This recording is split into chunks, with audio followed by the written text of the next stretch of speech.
Kita beralih ke informasi topik pilihan di mana rupiah melemah dan menembus di atas 15.400 terhadap dolar Amerika pada perdagangan sesi pertama hari ini.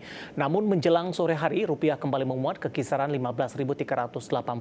Ini menyambut pengumuman suku bunga Bank Indonesia. Meski demikian, tren pelemahan rupiah yang telah terjadi sejak sebulan terakhir membuat kinerja saham yang sensitif terhadap nilai tukar seperti Indofood, Mitra Adi Perkasa hingga Java Confit juga ikut mengalami pelemahan.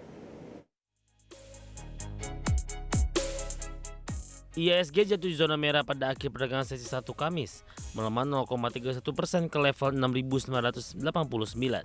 Pelemahan IHSG sejalan dengan nilai tukar rupiah terhadap dolar Amerika Serikat yang tembus pada posisi 15.400 jelang penutupan sesi 1 siang ini.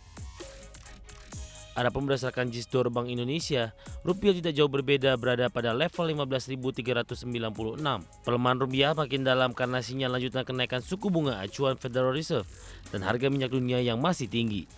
Namun jelang pengumuman suku bunga Bank Indonesia pada pukul 14.00 waktu Indonesia Barat, pihak pasar spot terpantau berbalik arah dan menguat ke posisi 15.380. Dalam pertemuan Bank Sentral Amerika Serikat semalam, memutuskan suku bunga tetap berkisar 5,25 hingga 5,5%. Meski keputusan suku bunga ini sama seperti prediksi pelaku pasar, namun Gubernur The Fed Jerome Powell juga menyatakan perjuangan Bank Sentral melawan inflasi masih jauh dari selesai.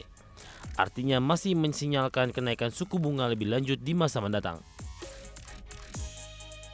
Tak hanya itu, kenaikan harga minyak juga jadi pemicu pelemahan rupiah karena bisa menaikkan inflasi dan menurunkan aktivitas ekonomi.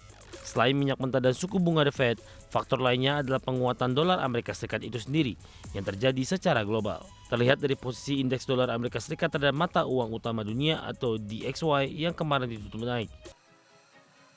Pasca tembus ke level 15.400, rupiah diperkirakan masih akan rentan melemah terhadap dolar Amerika jika terjadi aksi jual investor asing di pasar keuangan domestik, di mana nilai kepemilikan investor asing di surat utang negara anjlok dari 848,68 triliun rupiah atau 15,42% dari total kepemilikan surat utang pada 5 September 2023 menjadi 836,01 triliun rupiah atau 15,33% dari total pada 19 September 2023. Melemahnya rupiah akan berdampak kepada keuangan perusahaan yang bahan bakunya masih mengandalkan impor dan memiliki utang dalam dolar Amerika Serikat. Berdasarkan survei, setidaknya ada 3 emiten saham yang akan terpengaruh negatif akibat pelemahan rupiah, seperti PT Indofood Sukses Makmur Tbk atau INDF. Perusahaan tersebut masih mengandalkan bahan baku dari anak usahanya, seperti Bogasari dan PT Indofood CBP Sukses Makmur Tbk atau ICBP. Sementara kedua anak usaha Indofood tersebut masih mengandalkan impor gandum.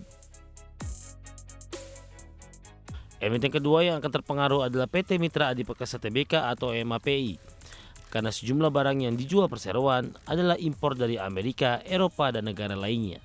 Ketiga perusahaan peternakan ayam dan pakan ternak seperti PT Java Confit Indonesia Tbk atau JPFA juga masih mengandalkan impor untuk pakan ayam. Selama 1 bulan terakhir, rupiah telah terdepresiasi sekitar 1,01%. Bersama dengan itu, ketiga saham tadi juga melemah.